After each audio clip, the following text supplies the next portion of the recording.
Come on in, come on in. Invite your family and your friends. Good morning, E-Top, family, friends, visitors, guests.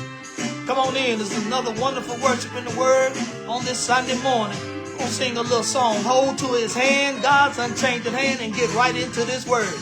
Come on.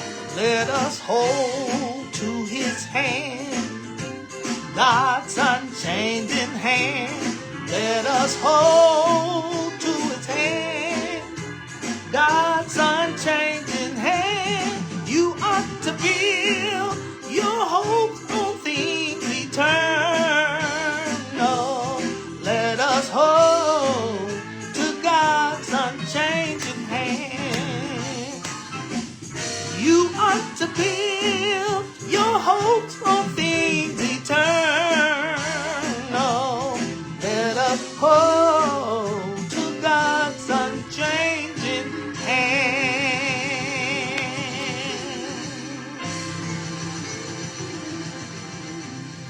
All right. Hold to His hand. There's a word from the Lord in the book of Galatians. Galatians chapter 6, verse 9. Very familiar passage of scripture. Galatians chapter 6, verse 9. Here is what is recorded in the King James Version. Yes, in the King James Version.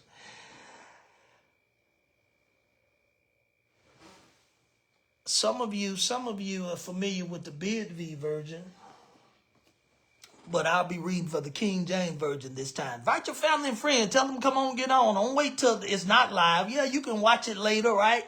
And you can tag folks later. You can share the message later. But I know this message is for a lot of you that's watching and that's going to be watching live. Here is what is recorded in the King James Version. Paul wrote or texted, and let us not be weary in well-doing. Oh, boy, I love this. For in due season we shall reap if we faint not. Let us not be weary in well-doing, for in due season we shall reap if we faint not. In due season, yes. Using for a subject from which to preach. I'm not late, I'm due. Yes, I'm not late, I'm just due. I'm not late. Now, where did this come from? God gave me this message, right? Because He knew that there were a lot of you out there who were looking and feeling like you were running late or running behind when it comes to your current situation in life, your current status in life, right? You know, late compared to where your age is, right? And where other folks are at the same age and where you think you should be at the same age as they are and all that stuff, right? Or you know, late compared to your friends and the folks who graduated with you. They are at this level and you are just at this level. They are late because they have 4 kids and you still looking for one child. Or late because they got a family and you don't have a family yet. Or late because, you know, I got it. You look at different things. I should be right here based on my age and based on where everybody else is. That's my age, right? And if you are thinking like that, right? If that sounds like you, and if you say stuff like, hey, they are already there and I'm just still here, or they are reaping while I'm still sowing. If that's you, this message is strictly for you, right? I stopped by to tell you this morning, you're not late, you're not behind. Yeah, you just do. Yes. You're not late. You're not behind. You are just due. Because Galatians chapter 6, verse 9, Paul, watch this. He didn't say, in your time you will reap. He didn't say, in your time, when is your time you going to reap. That is not what the word said. He said, in due season. In due season, you will reap if you don't faint, right? And Paul is writing to the church at Galatia because they were doing the right things. They were doing what was expected of them. They were trusting in God and they were believing in God and they were doing what was right. But they was feeling tired and weary, right? So listen to what Paul says. He says, let us not be weary in doing the right things. Because I know you be like, well, folks shouldn't get weary when they doing right. Well, yeah. Yeah, let me raise my hand. This y'all hands too, right? Because let me tell you, sometimes it's hard to just keep doing the right thing. Why is that, Bishop? Glad you asked. When it doesn't seem like you are getting anything back from it. Oh, my goodness. I just said something, y'all missed it, right? Sometimes it's hard. It's hard to you just keep doing right and helping others and pointing to others. And you're like, well, ain't nobody pointing to me. Sometimes it's hard to keep doing right. But Paul said, I hear you, and I know what you're going through. And he said, I don't want us to be weary in well doing. I love that. I love that. Watch this. Paul included himself. I'm right there with you, Paul. Paul included, he said, let us not. He didn't say, let y'all. Y'all need to stop being weary, and I don't want y'all to be weary and doing well. Paul said, I'm included in that too. He said, let us not be weary. And Paul, I'm included in that as well, right? Because contrary to popular belief, bishops go through some weariness. Bishops go through some tiredness. Bishops sometimes feel like giving up. It ain't y'all, well, it must just be us in the congregation. No, everybody that's a child of the king sometimes get weary and tired of doing the right thing. But Paul says, I know that, and let me write this text message for you so I can be a blessing to you. I don't want you to be weary and get tired and frustrated by doing the right thing. Because I know you get that way. Yeah. You can be saved and still get tired. Right. Bishop, I'm saved, sanctified, and filled with the Holy Ghost. I know, and sometimes you get tired. You might not want to admit it, right? Because there are a lot of Christian folk, we don't want to admit that sometimes we cry. We don't like to admit sometimes we feel bad. Sometimes we down. Why? Because contrary to popular belief, we were raised that you a child. Don't complain. Let's say thank God and go on about your business. Paul said, hey, don't be weary in well doing, because I know you are. You know, because you love God, and because you love God, you ain't gonna have no weariness. No, that's not true. Let me raise my hand first. You're gonna have some days where you just don't feel like doing it. You're gonna have some thoughts in your mind that say, should I? And what if I did this? What would happen if I did this and that? Why? Because you are going to be weary and tired sometimes. And I like this guy. Paul said, listen here, I get weary too. Y'all know Paul had to have gotten weary. That joke was doing, I thought he was doing the right thing. He found out God met him on that Damascus road and said, no, you ain't doing the right thing, bro. I was like, oh, smack. And then he started doing the right thing, and folks are like, no, go on about your business. He's like, no, I talked to God. No, whatever. You said that before. Go on. Get out of my house. Go on. I don't want nothing to do with it. Paul said, I'm different now. Yeah, go on. No, go on. So he was growing weary in his well-doing. All of us have gotten into that situation where you like, you know what? I've just been pouring and pouring and pouring into other folk, and ain't nobody pouring back into me. Paul said, do not be weary and well doing. Because you're going to get that way, right? And I like this because Paul, he didn't say, listen here, saints, listen here, Christians, listen here, folks who love God. I'm not getting on you or writing you or texting you this message to tell you that you're doing wrong. Right. He said, I'm texting you to tell you to keep doing right. Because you ain't getting weary and tired because you're doing foolishness. You ain't getting weary and tired because you're doing negative things. You ain't getting weary and tired because you are doing illegal things. He said, you getting weary and tired because you're doing the right thing. He said, and that's why I need to encourage you to keep doing the right things. Because there are some folks, you be like, you know what, I'm tired of doing wrong. Sooner or later, I'm going to get caught. Paul said, no, I ain't talking about y'all. Right? It ain't that they were tired of serving others. They were tired of going tired from giving and not receiving.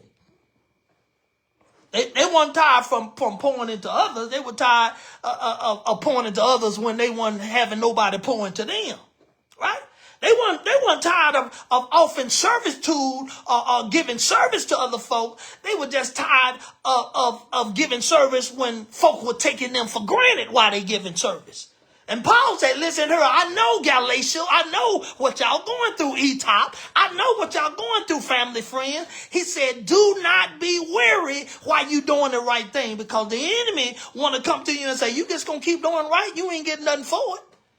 You going to keep doing right and you ain't getting nothing out of it. The enemy gonna talk to you and tell you that, right? Put things in your mind and have you start folding your arms and say, "You right, devil. You're right, enemy. You know what? I need to start doing some negative stuff too. If I'm gonna get the Lamborghini and I'm gonna get the Bugattis and the cars like the drug dealers, I might have to do a little drugs, right?" And the devil, you like, I'm thinking about the devil. Say, go ahead, go ahead, go ahead. No, Paul said, do not be weary. Do not grow tired while you're doing the right thing, because why is that, Paul? Then Paul give you the reason. He said, because in due season.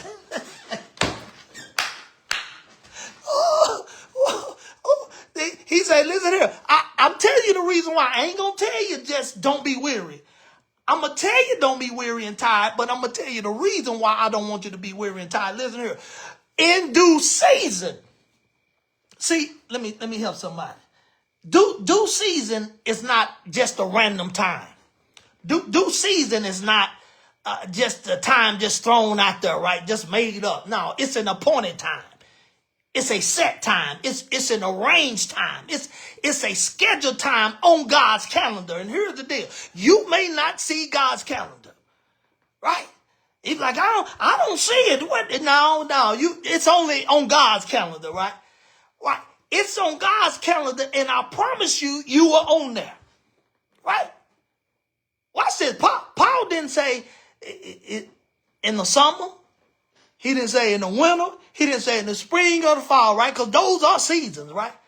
So we're familiar with those 4 seasons, right? And we have to adjust, right? In the summer, we remove certain clothes, right? To get to the lowest clothes we possibly can. Why? Because it's hot. In the winter, we put more clothes on. Right? We have to keep adjusting to those seasons, right? Those are 4 seasons that we are familiar with, right? But if somebody asks you how many seasons are you, say it's 5. It's like they gonna look at you crazy. No, it's not. You stupid. No, you ain't knowledgeable enough to know. Are you a child of the God we serve? Yes, I am. Well, you know there are 5 seasons. No, it ain't. It's summer, winter, spring, and fall. And then you just say, and you put that up and do. Woo! Yes. Yeah, it's summer, winter, spring, and fall. We're familiar with those seasons, but then we as Christians got another season, and it's called due season, baby. And due season, it ain't on no calendar. Due season ain't on no map. Due season ain't on one of your apps on the weather app. Due season is at God's appointed time. And if you wait and hold on and not give up and not grow weary and get tired, God says that your season is due. Preach, Bishop, I am. I'm just trying to help somebody who's in that mindset that I'm just doing the right thing and it don't seem like I'm getting nothing out of it. I'm keep doing this. I keep doing that. I keep helping others and pointing to others and blessing others and blessing them in this way and that way, financially, time, listening, all this stuff. And my season hadn't arrived. It's probably because you looking at summer, winter, spring, and fall, baby. Due season is time. Oh my goodness, here it is. Paul says your harvest is coming because he says you will reap. But there's a stipulation behind your reaping. He say you'll reap. Oh, I'm going to reap. He say, yeah, but stipulation. What's the stipulation, Paul? He say, but you can't give up. you can't faint. You can't just say, oh, that's it. He said, cause there's going to be time you want to, right? You're going to want to give up. You're going to have those days that just doesn't seem right. Let me raise my hand. You're going to have those days you just don't want to do nothing. You're going to sit there and you're going to pout and Paul said, you can do all that, but I just don't want you to give up. I just don't want you to faint. You want to fold your arms, fold them, baby. If you want to shake your head, shake your head, right? If you want to just say, oh, just wave all that up. As long as you don't faint, right? Your due season will arrive, right? Paul says, in due season, you will reap if you faint not. And he ain't saying, I think, right? He didn't say it's a possibility that you going to reap. He basically didn't suggest it. He said it's a promise. If you've been sowing in your right soil, then you are going to be reaping. But you ain't going to reap if you just give up. You ain't going to reap if you just quit. You are not going to reap if you throw in the towel. You're like, yeah, but Bishop, you don't understand all the stuff. I got this medical issue. I got this certain disease. I got this certain problem. You just don't know that letter they just sent me. It was red, and they said you got to this date and that time. I ain't worrying about none of that. Why? Because I know the Bible said you will reap if you don't faint. Whoa, man, Lord, Now, this blessed me, y'all, right? Because I was going through some of those type seasons, right, where it just seemed like you just doing right, and everything is no. Man, let me help somebody, because I told y'all this before, right? I had applied, and a couple of years ago, I had applied for like 10, 12 jobs, back to back to back, month to month to month. All these different, and every one of them said no. Yeah, was I being a little disheartened? Yes. Because I'm like, man, I got the education, right? I got the degrees. I got the knowledge. I got the experience. I got the wisdom. I'm a leader. All that stuff, right? And every last one of them said, no. I got the proof. I'm glad they keep the proof of when you applied, right? I got it non-selected, no selected, no selected. Interview, but not selected. Interview, not selected. We chose another applicant. I got by 12 of them, right? But then that was summer, winter, spring, and fall. But then the fifth season came. Oh my goodness. Let me help somebody. Then the fifth season came, right? After summer, winter, spring, and fall passed, right? Then due came, right? Here come due season. I applied in January 25. They said, your due season. Then I applied in June of 2025 for a raise. Due season. Then I applied again in January 26. Due season. And then again in April of 26. Due season. So here's what I'm trying to tell and help somebody on. You may be declined in summer. You may be pushed away in the winter. You may be just brushed to the side in the spring, right? You may just be not even looked at in the fall. But when due season comes, can't nobody do nothing about it. Preach, Bishop. I'm just trying to help somebody that's going through those seasons and you are going weary and tired because you keep doing the right thing. And Paul said, tell them, Bishop, and remind them that your due season can't nobody do anything about. And the devil can't do nothing about it either, right? He knows, right? Here's the thing. I like this, right? The devil knows about your due season. He can't stop it. But you know what he tried to do? Make you give up. Right, because it ain't him doing it. If you give up, that's your fault. If you stop before your due season, that's on you. But you know what? We like to blame the devil made me. No, he didn't.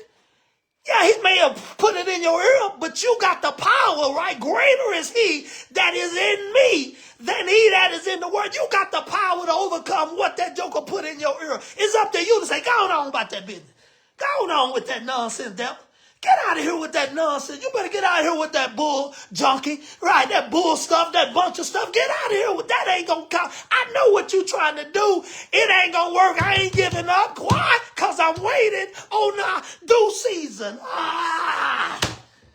Woo. Oh my goodness. Let me calm down. I'm getting too hyped up. Y'all, because I told you this blessed me. This blessed me when God gave it to me. Because I know the feeling of having that I'm doing the right thing and it seems like I'm not getting the right thing back. I'm over and over blessing other folks, but still seem like I'm not getting blessed. I'm doing what I'm supposed to do, and yet, and you know, God reminded me it ain't due yet. It's not your due season. See, you depending on summer, winter, spring, and fall, Bishop. Stop worrying about those seasons. But when your due season comes, if you don't give up, you will reap. Oh, my goodness. Here it is. The only way to miss your blessing, y'all, is if you give up before it gets here. So the word for the day is you're not late. You're not even running behind. You just do. And I know sometimes it feels like God ain't doing nothing. I've been there. Sometimes I feel like God, he's not doing anything, right? Seems like God is silent. Let me remind you though, just because he's silent doesn't mean that he's absent. Just because he's silent doesn't mean that he's not working. Because remember what the teacher is usually doing during the test? Yeah, silent, right? Matter of fact, thank you, Holy Ghost.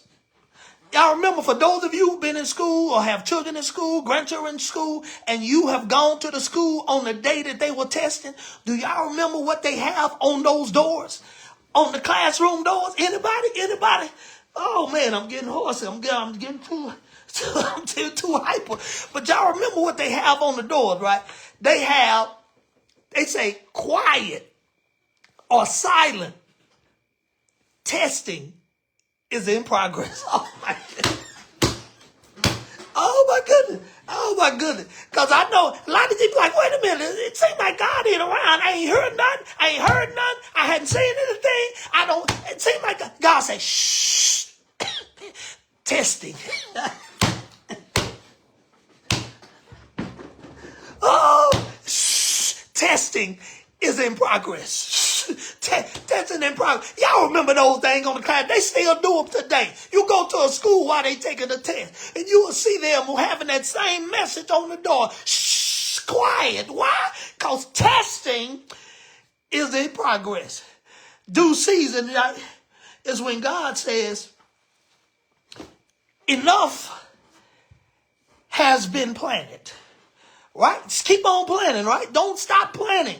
Your due season will arrive when God says enough has been planted, enough has been watered, enough has been endured. Now it's time for your harvest. Now it's time to reap what you've been sowing, right? Due season is when your obedience lines up and matches up with God's time. And due season is when the invisible work that you've been doing comes to a visible manifestation of your benefit, right? That's when due season arrives. But I know y'all say, yeah, but Bishop, I'm this age, I'm 55, I'm 62, I'm 45, I'm 39, all this stuff, right? And I thought I'd be further along by now. God says, you're not late, you just do. Bishop, I've been serving and sowing and sacrificing, and I still don't see it. God says to you, you are not late, baby. You are just due. Everybody else, Bishop, seems to be way ahead and walking in their promise and walking in their blessing. All my classmates are way above me and all this. God says to you, if you faint not, you're going to reap. But when, Bishop? In your due season. Oh my goodness. Let me close with this before I can't talk no more. Let me end with this picture, right? Imagine you order something, because a lot of us order, right? In the Amazon orders out there, y'all probably got a doorbell getting ready to ring now. Somebody dropping out, right? I order almost everything from Amazon. Just go and put it out there, right? It's ease of use, right? Save money. It's a little cheaper than you buying it anywhere else, right? So I got that, right? Amazon Prime, right? I don't know how much it is now in Europe, but it comes out automatic, right? You get it the same day. You get it the next day. Good stuff, right? Benefit. But when you order a package from Amazon, right? And it's something you really want, something you really need. You pay for it, right? You get a confirmation number. They send the information through your email. Hey, you ordered this. Then the company gives you a delivery date. You should expect to have it on this date. Or they come in your mail, or the post office may say, hey, schedule today. You're going to have something delivered today. Sometimes they give you the time, right? Between 8 a.m. and 5 p.m., you're going to have this package delivered to it. Don't miss this. Now, here are some things that you know. You know it's been paid for, right? You know it's on the way, right? And you most likely have a scheduled delivery date, right? Or a window by which it should be delivered. That's what you know. But let me tell you what you don't control. You don't control the route it's going to take. Talk to him, Bishop. I am. You don't control the weather situation that may prevent it from getting there. Talk to him, Bishop. I am. You don't control any traffic, any accidents that may happen, that may delay it, that may move it around, that may stop it. And you don't control the flat tire. You don't control the operation of the vehicle that's transporting. All you know is that it's paid for, it's on the way, and it's scheduled to get here. Oh my goodness. The only thing you control is that you told it to be there. And the only way you won't get it is that you leave before it arrives. Oh my goodness, I just said something and y'all missed it, right? You don't go stand in the middle of the street because it ain't arrive at 8 a.m., right? Why? Because it's a delivery window. They said between 8 and 5 p.m. You don't worry about it. You just know if you want what you ordered, what was already paid for, if you want it, you got to be present before it leaves. You cannot leave before it arrives or you won't be able to get it. I'm just trying to help somebody. You don't cancel the order because it didn't arrive at 8 a.m. You wait because you know that it may not be here yet, but it's already paid for and it's due to get there on time. Oh my goodness, our blessings is just like that package. Jesus has already paid the price with his blood. The promise of God is a confirmation number, and due season is your delivery window, right? You may look out your window and say, I don't see it yet, but heaven is saying it's out for delivery. You just wait on it, right? Because when the truck due season arrives, it's not going to ring your doorbell and say, are you perfect? No, you already had it paid for. It's going to say, are you here? Are you there? Have you been waiting on it? Because if you have, it's your due season. Oh my goodness. What God has for me is for me, right? It's already in transit. I know you don't see it, right? Some of you will leave and faint before your blessing get here. And your blessing could have been right around the corner, right? Paul saying, listen here, let me remind you in this text message saying, you will reap if the stipulation, you don't give up. So you tell somebody, I refuse to faint in this season. What season? Whatever season you call, because I'm going to wait till my due season because I don't care about them other 4 seasons. I'm going to wait. Yeah, sometimes it get hard. Yeah, sometimes it get weary. Yeah, sometimes I'm tired. But I'm going to keep waiting because my season is due. And because my season is due, I know God has already paid for it. I just got to wait on it. Yes. I'm not late. I'm due. That God will continue to bless and keep you is my prayer. Don't forget them seed, tithes, and offering. Make sure you share this message because somebody else needs to know that they ain't late. They ain't behind. I don't care how old they are and how young they are. They just have to wait for their due season. Until next time, God bless you.